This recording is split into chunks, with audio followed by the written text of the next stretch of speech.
Last night, the United States struck Venezuela.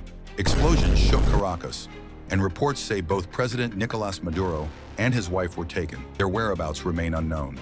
Global markets spiked. Nations watched in disbelief. But this wasn't a sudden attack. It was the culmination of a plan that had been quietly in motion for months. 2026.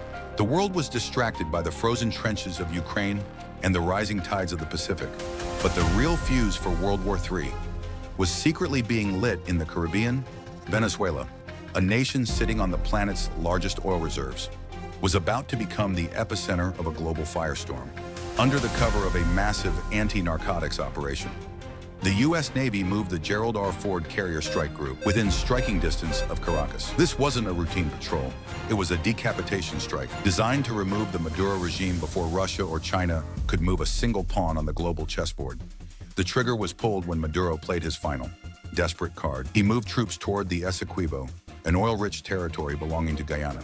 It wasn't just a border dispute, it was an assault on Western energy security, as American oil assets were seized.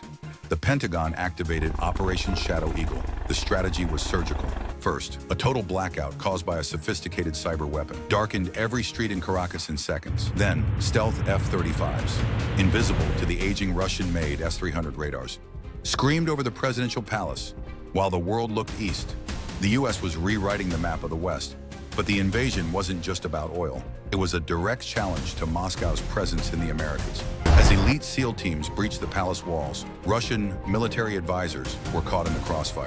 For 12 agonizing minutes, the world held its breath. In Moscow, nuclear bombers were fueled. In Beijing, the satellite links to Washington went dark. The threat was clear. If the U.S. didn't retreat, the conflict would go global.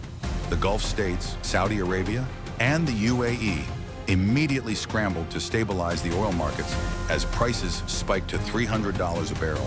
One wrong bullet, one nervous finger on a trigger, and 2026 would have been the year. The world ended. The U.S. got its extraction, but the geopolitical cost was permanent.